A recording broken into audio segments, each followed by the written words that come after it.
depensa ni Trillanes asong ulol. Yes, bakit Trillanes, so, panin yung kanyang sarili. Pero Trillanes, may kalalagyan ka. Yung buto mo, gagawin ano talaga yun?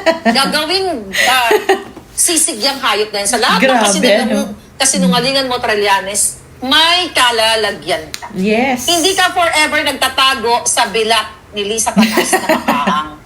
Kasi didepensa ni Trillanes support. Palawan, yung hayop na yan. Grabe. Ang ICC hater ng mga Duterte. Yes. Bakit kasama niya yung mga ICC? Alam naman natin, di ba? Kung sino ang may pakanan yan, si Lisa Canas. So, tanga ka kasi talaga, Trillanes eh. Kaya hindi ka manalo-nalo dyan sa lugar mo. At hindi ka na nanalo-nalo muli.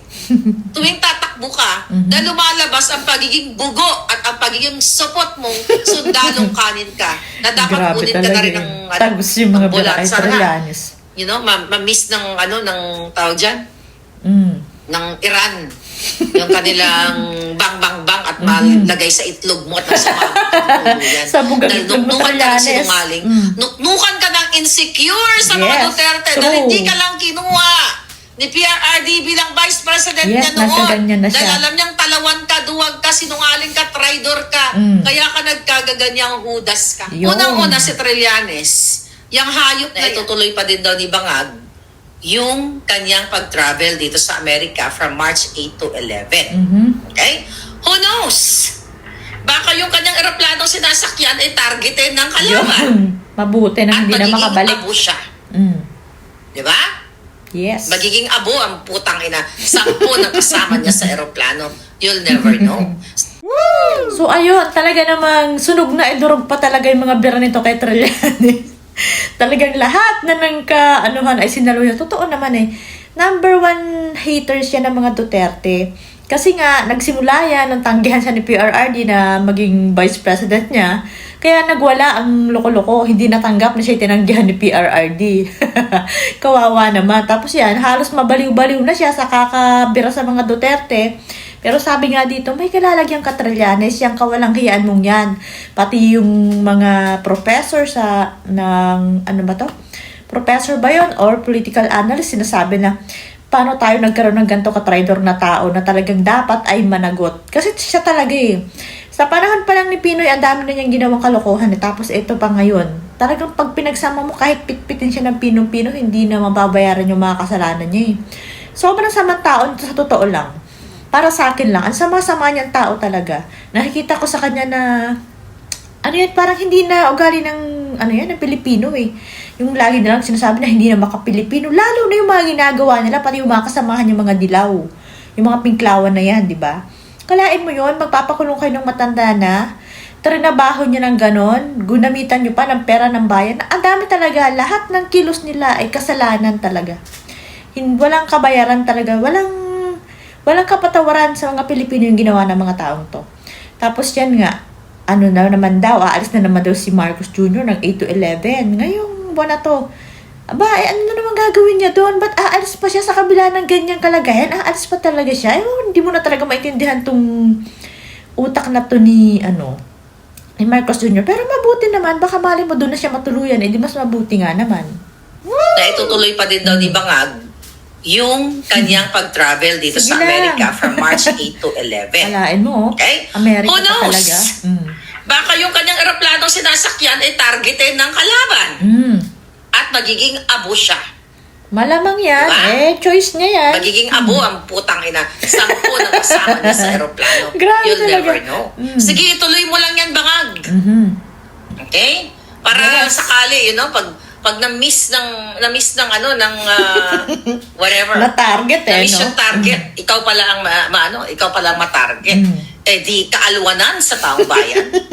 Okay? Oo nga. Then panagutin lahat ang mga nakikipagsabwatan sa Congress, ang mga tumanggap ng maleta, ang mga lahat ng gabinete. Nagkakapahamak niya, hindi ba? Lahat sila. So hindi mo talaga masasabi. Si Bangag, ang laman ng utak niya, pulburon. Ang laman ng utak niya, puro pagnanakaw. Yes. At may iniinda pa siyang sakit. Yun. So talagang ang hope na lang natin dito, nag-aalay naman yung stars sa atin. Nag-aalay naman kahit paano gumaganda ang laban nila.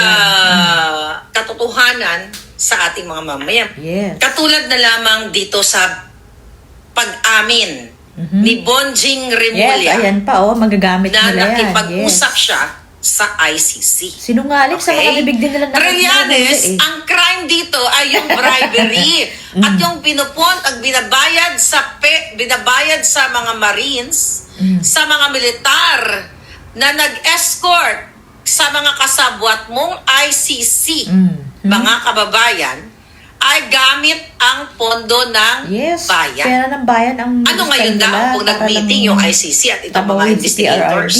Diba? Itong mga, ang ICC, ang ICC investigators, at itong sila Remulla, unang-una si Trillanes, yung hayop na yan, wala na siya sa gobyerno. Yes. Kung makikipag-meeting man siya, it's okay naman makipag-meeting siya. Alam naman natin na yung mga inilabas doon sa ICC ay coaching talaga ni Trillanes, yung datingan doon, halos na ilabas na rin naman na nila yon. Yung mga statement doon, yung mga itsura ng mga witness na mga, lalo na yung mukhang kabayong witness. So, hindi ka, kasi talaga Trillanes Kaya hindi ka manalo-nalo dyan sa lugar mo. At hindi ka na nanalo-nalo. Hindi natatanggapin. Tuwing tatakbo ka, na lumalabas ang pagiging bugo at ang pagiging supot mong sundalong kanin ka. Na dapat kunin ka na rin ng bulati. Sana nga, ma-miss ng tawag dyan? Ng Iran. Yung kanilang bang at malagay sa itlog mo at sa tuluyan. Dahil nuknukan ka ng sinungaling, nuknukan ka ng insecure sa mga Duterte dahil hindi ka lang kinuha ni PRRD bilang Vice President niya noon. Dahil alam niyang talawan ka, duwag ka, sinungaling ka, traitor ka. Kaya gaganyang udas. Siyempre, depensa ni Trillanes asong ulul, sundalong kanin, yung kanyang sarili. Pero Trillanes, may kalalagyan ka yung buto mo. Gagawin talaga yan. Gagawin sisigyang hayop na yan. Sa lahat ng kasinungalingan mo, Trillanes, may kalalagyan. Ako dito Hindi ka forever nagtatago sa bilat ni Lisa Tanas na bangayan ni Trillanes at Maligod, lumaling kasunod sa issue sa ICC investigator. Kasi didepensa ni Trillanes supot. Talawan, yung hayop na yan. Laging may kadugtong kayo. Ang ICC. Kitang-kita nyo naman Di ba sabi ko sa inyo, may picture pa si Trillanes with ICC. Yes, ano ba yung function ni Trillanes? Bakit kasama niyo yung mga ICC personnel? Yes, samantalang sa government. Ano tawag dito? Hater ng mga Duterte. Yes. Bakit kasama niyo yung mga ICC? Alam naman natin, di ba? Kung sino ang may pakanan yan, si Lisa Tanas. So, ayan na nga. Sunog na, durog pa si Trillanes. Lahat na lang pinakyaw niya ng kawalang hiyaan. Pero totoo naman. At saka yung sobra-sobra talaga yung ginawa niya sa panahon pa lang ni Pinoy. Tapos yung ngayon talagang, alam mo, kahit nga sabi nito gawing bopis, talagang kulang pa na parusa sa mga kawalang hiyang ginawa nito. Hindi, sa mga tao talaga to sa tingin ko lang talaga, hindi na tama talaga, napakasamang tao nitong Trillanes na to. Talagang puro kasinungalingan.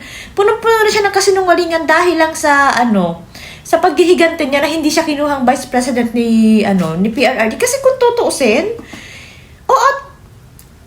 lumapit nga siya doon gusto niyang maging kapanig ng mga Duterte. Tapos yun, bumalik na naman siya, naging dilaw na naman siya, naging nilabanan niya, naging kalaban na siya, sobra na yung galit niya.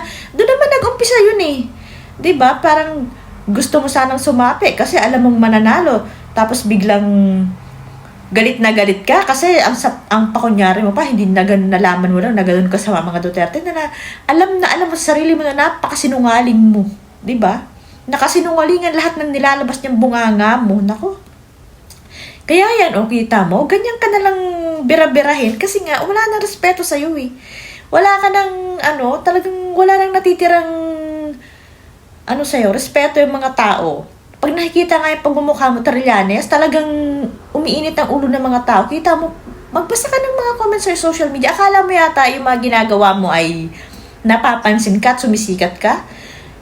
Lalo kang mapapahamak doon kasi padami ng padami nagdadasal na ikaw ay makarma na. Yun. Kaya, may kalalagyan ka talaga. Alam mo, siguradong magtatagal pa yung buhay mo kasi pahihirapan ka pa. Ganun. Hindi ko alam kung anong yayari sa'yo pero malamang pahihirapan ka talaga sa dami ng kasalanan mong ginawa. Grabe ka. Sobrang sinungaling mong tao ka. Yung palang mga ginawa mong, naku, napakadami. Alam mo sa sarili mo yan. Akala mo siguro ganun-ganun na lang yun. May Diyos. Nako, sinasabi ko sa'yo. Isang pitik lang yan, tapos ka talaga. Kaya, nako. Tapos ito pa nga, yung sinasabi niya na, ano daw naman kung nakipag-meeting si Remulla saka siya sa ICC, ha? Yung parang binabaliwala talaga nila yung sinasabi ng 18 Marines. Ang problema doon, binayaran nyo, ginamit nyo yung pera ng taong bayan para dun sa mga taong yun, para magipit nyo si PRRD, madala nyo sa dahig, mapakulong nyo. Yun. Akalain mo dun pa lang sa pagpapakulong nyo ng taong wala naman talaga kayong maibigay na kaso. Kaya nga gusto nyo dun na lang dalhin. Talagang gusto nyo, kinidnap nyo na lang talaga dun. Kasi walang kalaban-laban sa Pilipinas yung mga pinagdadaldan mong kaso. Kasi lahat naman ng mga, yung mga pinakita sa ICC, lahat yun na ilabas nyo na sa Pilipinas eh. Ay hindi obra, alam nyo rin yun. Kaya doon nyo din nila sa kangaroo court na yun. Doon sa pwedeng bayaran na yun talagang sa ibang bansa pa para nga naman. Grabe, sobrang sama talaga. Doon parang wala na kayong kapatawaran eh. Pas yung iba nyo pang ginawa. Saka alam naman yung mga tao yan talagang nagsisinungaling sila eh. Sarili din naman nila ang niloloko nila. Tapos eto nga, ayan, malay mo. Aalis na naman daw. Itutuloy daw ni kahit may bakbakan na tutuloy pa rin pag-alis. Pupunta raw ng Amerika ngayong 8 to 11 si Marcos Jr. Ayan, sige. Hanapin mo yung katapusan mo. Choice mo naman yan eh. Alam mo nang may ganyan, aalis ka pa. Ay kung tamaan ka nga ng ganon, sunog dito po ka. Abo ka na lang babagsak. Di mas maganda para mas mapadali. Maayos ni BP Sara ang lahat kasi wala namang ibang papalit si BP Sara talaga eh. Kaya yan, hinay-hinay kayo ngayon. Nagbabakbakan sila sa Congress kasi nga kahit paano may mga tumatayo na mali naman talaga yung ginawa nilang impeachment kay BP Sara. Siyempre, lalaban sila dilima. Ano ba naman nga asahan mo sa mga taong yun? Pero yun nga, kahit paano umaalay naman sa tama ang mga nangyayari. So, parang kunting panahon pa.